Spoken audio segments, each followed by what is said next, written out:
Hello' হাই everyone. ইয়াৰ আগৰ ক্লাছত আমি আলোচনা কৰিছিলোঁ অ'পেন ইকনমিৰ বিষয়ে। অ'পেন ইকনমিৰ কি কেৰেক্টাৰ আছে, ইয়াৰ মেইন মিনিং সেই সম্পৰ্কে আৰু এটা ডিফিনেশ্যন আলোচনা কৰিছিলোঁ। তোমালোকৰ মনত আছেই নিশ্চয় যে অ'পেন ইকনমি হৈছে এনেকুৱা এখন অৰ্থনীতি য'ত কি কৰা হয়, আমাৰ goods service and financial asset যিবিলাক আছে সেইবিলাকৰ কি কৰা হয়, ট্ৰেড কৰা হয়। এইটো এটা নেশ্যনে এখন দেশে আন এখন দেশৰ সৈতে কি কৰে, ট্ৰেড কৰে। আৰু তেনেকুৱা অৰ্থনীতি কি বুলি কোৱা হয়, অ'পেন ইকনমি বুলি কোৱা হয়। গতিকে আৰু ইয়াৰ আগৰ ক্লাছত আৰু কিছুমান আমি ইয়াৰ কেৰেক্টাৰ আলোচনা কৰিছিলোঁ। অ'পেন ইকনমিৰ কিছুমান কেৰেক্টাৰ, স্পেচিয়েল কেৰেক্টাৰ আলোচনা কৰিছিলোঁ, যেনেকৈ trade, balance of payment, borrowing, lending and market expansion, সেই বিষয়ে আমি আলোচনা কৰিছিলোঁ। আৰু আজিৰ ক্লাছত আমি আলোচনা কৰিম কিছুমান অবজেক্টিভছৰ বিষয়ে, তাৰপিছত কিছুমান এডভান্টেজ আৰু কিছুমান ডিছএডভান্টেজৰ বিষয়ে অ'পেন ইকনমিৰ। তো প্ৰথমতে আমি আলোচনা কৰিম অ'পেন ইকনমিৰ অবজেক্টিভছৰ বিষয়ে। তো অ'পেন ইকনমিৰ অবজেক্টিভছৰ ভিতৰত বহুতকেইটাই আছে। তাৰে ভিতৰত ইম্পৰ্টেণ্ট অবজেক্টিভছ যদি আমি ক'ব যাওঁ, অ'পেন ইকনমিৰ ইম্পৰ্টেণ্ট অবজেক্টিভছ আছে কেইটা। সেইকেইটাৰ ভিতৰত প্ৰথমটো আছে reduce the risk of economic instability. মানে কি কৰে, অ'পেন ইকনমি হ'লে তাত কি হয়, আমাৰ ইকনমিক ইনষ্টেবিলিটি যিমানখিনি আছে সেইখিনি কি কৰে, ইয়াৰ যিখিনি ৰিস্ক আছে সেইখিনি কি কৰে, ৰিডিউচ কৰে কোনে, অ'পেন ইকনমিয়ে। অবজেক্টিভছটো চাওঁ, ৰিডিউচ আনএমপ্লয়মেণ্ট, ই কি কৰে, আনএমপ্লয়মেণ্ট হ্ৰাস কৰে। ছেকেণ্ডটো হ'ল ইনক্ৰিজ প্ৰডাকশ্যন ইফিচিয়েঞ্চি, ই কি কৰে, উৎপাদন দক্ষতা কি কৰে, ইনক্ৰিজ কৰে। আৰু 4 নম্বৰত যদি চাওঁ আমি, increase the efficiency of allocation of resources, ই কি কৰে, আমাৰ যিখিনি ৰিচোৰ্চেছ আছে ই কি কৰে, ইয়াৰ এল'কেশ্যনৰ ইফিচিয়েঞ্চি বঢ়ায়। গতিকে আমি বৰ্ডত গোটেইকেইটা পইণ্ট লিখি চাওঁ, তোমালোকে ভালকৈ নোটছ কৰিবা। Objectives of open economy, objectives of open economy, লগে লগে নোটছ কৰি যাবা, তোমালোকৰ এক্সামৰ কাৰণে সহজ হ'ব আৰু প্ৰতিটো পইণ্ট মনত থাকিব। তেতিয়াহ'লে তোমাৰ কি আছে, অবজেক্টিভছ অফ অ'পেন ইকনমি। তো যদি আমি অবজেক্টিভছ অফ অ'পেন ইকনমিৰ ভিতৰত যাওঁ, প্ৰথমটো পইণ্ট হ'ব আমাৰ কি, প্ৰথমটো পইণ্ট হ'ব reduce the risk of economic instability. Okay, the first point is reduce the risk of economic instability. Okay, প্ৰথমটো পইণ্ট বুজি পাইছা যে কি কৰে, আমাৰ যিখিনি ইকনমিক ইনষ্টেবিলিটি আছে ই অ'পেন ইকনমিয়ে কি কৰে, ৰিডিউচ কৰে। অ'কে, একদম চিম্পল পইণ্ট, মনত ৰাখিবা। তোমালোকৰ এক্সামত লাগে, কেতিয়াবা কুৱেশ্যন দিয়ে যে অবজেক্টিভছ, অ'পেন ইকনমিৰ অবজেক্টিভছ কেইটা কি কি। আৰু ছেকেণ্ডটো অ'পেন ইকনমি পইণ্ট আছে, ছেকেণ্ডটো পইণ্ট আছে সেইটো হ'ল reduce unemployment. Okay, reduce unemployment, গতিকে ই কি কৰে, ৰিডিউচ কৰে। আনএমপ্লয়মেণ্ট যিটো আছে সেইটো কি কৰে, আমাৰ অ'পেন ইকনমিয়ে ৰিডিউচ কৰে। বুজি পাইছা যে প্ৰথমটো আছিল reduce the risk of economic instability, আৰু ছেকেণ্ডটো হ'ল তোমাৰ reduce unemployment. And number 3 number যিটো অবজেক্টিভছ আছে সেইটো আছিল increase production efficiency. Okay, increase production efficiency, তো যিমানখিনি আমাৰ প্ৰডাকশ্যন ইফিচিয়েঞ্চি আছে কি কৰে, অ'পেন ইকনমিয়ে ইনক্ৰিজ কৰে। অ'কে, বুজি পাইছা তিনিটা ওপৰৰ পইণ্ট। এতিয়া নম্বৰ 4 নম্বৰ পইণ্ট যিটো আছে, increase the efficiency of allocations of resources. Okay, বুজি পাইছা, যিখিনি আমাৰ ৰিচোৰ্চেছ আছে গোটেইখিনি কি কয়, এল'কেশ্যন কৰাৰ যিটো ইফিচিয়েঞ্চি আছে সেইখিনি কি কৰে, অ'পেন ইকনমি হ'লে সেইখিনি বৃদ্ধি পায়। গতিকে আমাৰ 4 নম্বৰ পইণ্টটো হ'ল কি, increase the efficiency of allocation of resources. এইকেইটা হ'ল আমাৰ অ'পেন ইকনমিৰ মেইন অবজেক্টিভছ। গতিকে মনত ৰাখিবা, এই গোটেইকেইটা পইণ্ট মনত ৰাখিবা। তোমালোকৰ এক্সামত আহে কেতিয়াবা যে what are the objectives of open economy, right the objectives of open economy. তেনেহ'লে এই 4টা অবজেক্টিভছ লিখি দিবা। প্ৰথমটো হ'ল reduce the risk of economic instability, number 2 হ'ল ৰিডিউচ আনএমপ্লয়মেণ্ট, নম্বৰ 3 হ'ল increase the production efficiency, and number 4 increase the efficiency of allocation of resources. Then আমি পঢ়িম কি advantage of open economy, advantage of open economy. Okay, advantage of open economy.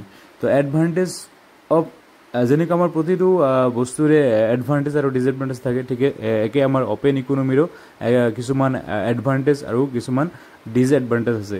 গতিকে আমি প্ৰথমতে আলোচনা কৰিম এডভান্টেজ কেইটা আৰু তাৰপিছত আকৌ আলোচনা কৰিম ডিছএডভান্টেজ কেইটা। তো প্ৰথমত আমাৰ যদি এডভান্টেজৰ ভিতৰত চাওঁ, এডভান্টেজৰ ভিতৰত যিকেইটা আমি পইণ্ট আকাৰে আলোচনা কৰিম, এডভান্টেজৰ ভিতৰত প্ৰথমটো পইণ্ট আছে ইনক্ৰিজ, প্ৰথমটো পইণ্ট আছে increase in competitiveness, increase in competitiveness.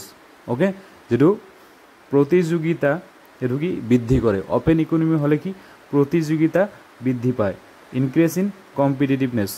Okay, যে প্ৰথমটো পইণ্ট হ'ল আমাৰ যে ইনক্ৰিজ ইন কম্পিটিটিভনেছ, তাৰমানে যেতিয়া অপেন ইকনমি হ'ব তেতিয়া কি প্ৰতিযোগিতাটো বৃদ্ধি পাব। বুজিছানে? অপেন ইকনমি মানে চবে পাৰ্ট কৰিব পাৰে, যাতে চবে কি কৰিব পাৰে অংশগ্ৰহণ কৰিব পাৰে। অপেন ইকনমি হ'লে এভৰি ওৱান কেন পাৰ্টিচিপেট, মানে যিকোনো দেশে বেলেগ দেশৰ লগত কি কৰিব পাৰে ট্ৰেড কৰিব পাৰে। গতিকে তেতিয়া কি ডেফিনেটলি ই হেৰি হ'ব, ডেফিনেটলি তোমাৰ কম্পিটিশ্যন বাঢ়ি যাব। গতিকে অপেন ইকনমিৰ যদি আমি প্ৰথমটো এডভান্টেজ বুলি কওঁ, এইটো আছে কি ইয়াত কম্পিটিশ্যন হয়। ছেকেণ্ডটো হ'ল 2 নম্বৰত job creation by foreign companies. Okay, job creation by foreign companies. যেতিয়া অৰ্থনীতি এখন মুক্ত হ'ব, অৰ্থাৎ অপেন ইকনমি হ'ব, তেতিয়া কি কৰে আমাৰ যিবিলাক ফৰেন কোম্পানীজ আছে, ফৰেন বিদেশৰ যিবিলাক অনুষ্ঠান আছে, সিহঁতে কি কৰিব পাৰে জব ক্ৰিয়েট কৰে। গতিকে সেই সুবিধাটো চবেই ল'ব পাৰে। গতিকে এইটো এটা সুবিধা, অপেন ইকনমি থাকিলে কি হয় সকলোৱে কি কৰ্মসংস্থান পোৱাৰ এটা সম্ভাৱনা থাকে। সেইকাৰণে কৈছে ছেকেণ্ডটো আমাৰ যিটো এডভান্টেজ সেইটো হয় job creation by foreign companies. গতিকে অপেন ইকনমি থাকিলে যিবিলাক বিদেশৰ কোম্পানী আছে সেইবিলাকে কি কৰিব পাৰে জব ক্ৰিয়েট কৰিব পাৰে। বুজিছানে? একদম সহজ পইণ্টবিলাক। প্ৰথমটো পইণ্ট হ'ল ইনক্ৰিজ ইন কম্পিটিটিভনেছ, ছেকেণ্ড হ'ল job creation by foreign companies. Okay, and number 3 হ'ল increase investment opportunity, increase investment opportunity. এইটো আৰু সহজ পইণ্ট। তোমালোকে জানা যে যেতিয়া অৰ্থনীতি এখন মুক্ত বা খোলা অৰ্থনীতি হ'ব, তেতিয়া কি কৰিব পাৰে ইনভেষ্ট কৰিব পাৰে। সকলো দেশৰ পৰাই দেশৰ বাহিৰলৈ কি কৰিব ইনভেষ্ট কৰিব পাৰে। আৰু যেতিয়া বাহিৰৰ পৰা ইনভেষ্ট কৰিব, আৰু যেতিয়া দেশৰ বাহিৰত ইনভেষ্ট কৰিব, ডেফিনেটলি তেতিয়া কি হ'ব ইনভেষ্টমেণ্ট অপৰচুনিটিটো বৃদ্ধি পাব। গতিকে এইটো এটা কি আমাৰ অপেন ইকনমিৰ এটা এডভান্টেজ। আৰু 4 নম্বৰটো হ'ল participations of national product. Okay, participations of national product. যেতিয়া অৰ্থনীতি এখন মুক্ত বা খোলা হ'ব, তেতিয়া কি কৰে আমাৰ প্ৰডাক্ট যিবিলাক আছে ঘৰুৱা প্ৰডাক্ট, এইবিলাক আন্তঃৰাষ্ট্ৰীয় পৰ্যায়ত ট্ৰেড কৰিব পাৰে, বিভিন্ন দেশৰ লগত ট্ৰেড কৰিব পাৰে। গতিকে এইটো এটা ডাঙৰ এডভান্টেজ হ'ল অপেন ইকনমিৰ এটা ডাঙৰ এডভান্টেজ কি যে আমাৰ দেশৰ বস্তুবিলাক কি ইণ্টাৰনেশ্যনেলি কি হয় ট্ৰেড কৰিব পাৰে, এই ইণ্টাৰনেশ্যনেল মাৰ্কেটত পাৰ্টিচিপেট কৰিব পাৰে। গতিকে অপেন ইকনমি থাকিলে এইটো এটা ডাঙৰ এডভান্টেজ। আমি জানো যে প্ৰতিটো বস্তুৰ যেনেকুৱা এডভান্টেজ থাকে, ঠিক তেনেদৰে ডিছএডভান্টেজ থাকে। গতিকে আমাৰ অপেন ইকনমিটো ইয়াৰ পৰা বেলেগ নহয়। গতিকে অপেন ইকনমিৰ কিছুমান ডিছএডভান্টেজ আছে। গতিকে আমি ডিছএডভান্টেজ কেইটা মানে পইণ্ট ৱাইজ বুজিবলৈ চেষ্টা কৰিম, একদম সহজ ডিছএডভান্টেজ। আৰু এক্সামত কিন্তু এই পইণ্টবিলাক লিখিব লাগিব, আৰু ভাল মাৰ্কছ পাবলৈ হ'লে এনেকৈ পইণ্ট ৱাইজ লিখিবা ডিছএডভান্টেজ কেইটা। ডিছএডভান্টেজৰ ভিতৰত প্ৰথমটো যিটো আছে তোমাৰ ফাৰ্ষ্ট পইণ্টটো আছে risk becoming to dependent on imports. Okay, risk becoming to independent on import. গতিকে বুজিছানে? যিটো আমাৰ ইম্পৰ্টৰ ক্ষেত্ৰত কি হয়, তোমাৰ ইম্পৰ্ট কৰোঁতে তোমাৰ কি হয় ৰিস্ক হয়। বুজিছানে? ইম্পৰ্ট কৰোঁতে ৰিস্ক হয়, আৰু এইটো টোটেলি ডিপেণ্ডেণ্ট নহয়। বুজিছানে? এইটো টোটেলি ইম্পৰ্টটো টোটেলি ডিপেণ্ডেণ্ট নহয়, ই অলপ ৰিস্কি হয়। সেইকাৰণে কৈছে যে risk becoming to independent on imports. যেতিয়া অ'পেন ইকনমি হ'ব তেতিয়া প্ৰতিখন দেশৰে কি কৰিব, আন্তঃৰাষ্ট্ৰীয় পৰ্যায়ত কি হ'ব, দ্ৰব্য যিবিলাক গুডছ আছে সেইবিলাকৰ কম্পিটিশ্যন থাকিব, নেশ্যনেল প্ৰডাক্ট যিবিলাক সেইবিলাকৰ কম্পিটিশ্যন থাকিব। গতিকে ইম্পৰ্টটো ইমান সহজ হৈ নুঠে, বুজিছানে? ইম্পৰ্ট কৰাটো ইমান সহজ হৈ নুঠে। গতিকে যে এইটো এটা অ'পেন ইকনমিৰ তোমাৰ ডিছএডভান্টেজৰ ভিতৰত পৰে, এইটো অসুবিধাৰ ভিতৰত পৰে। মুক্ত অৰ্থনীতিৰ ই এটা অসুবিধাৰ ভিতৰত পৰে। আৰু ছেকেণ্ড যিটো তোমাৰ অসুবিধা আছে, ডিছএডভান্টেজ আছে, ছেকেণ্ডটো ডিছএডভান্টেজৰ ভিতৰত আমি যদি চাওঁ,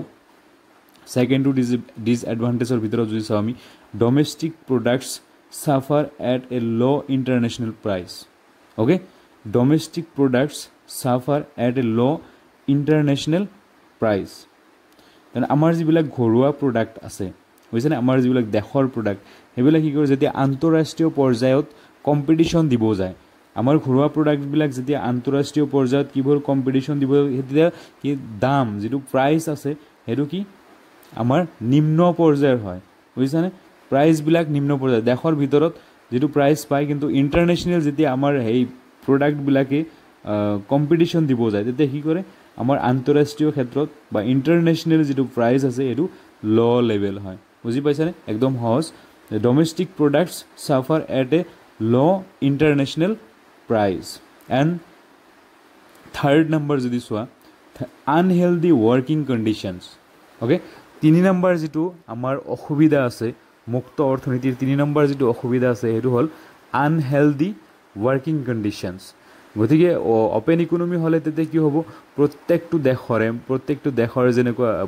দেশৰে যেনেকৈ এটা দেশে বেলেগ দেশৰ লগত ট্ৰেড কৰিব পাৰে, সেইটো কণ্ডিশ্যনত তোমাৰ কি কৈছে, ৱৰ্কিং যিটো কণ্ডিশ্যনছ আছে সেই ৱৰ্কিং কণ্ডিশ্যনছটো আনহেল্ডি হয়। আৰু 4 নম্বৰ যদি চোৱা, 4 নম্বৰ হৈছে লেছ টেক্স ৰিভিনিউ।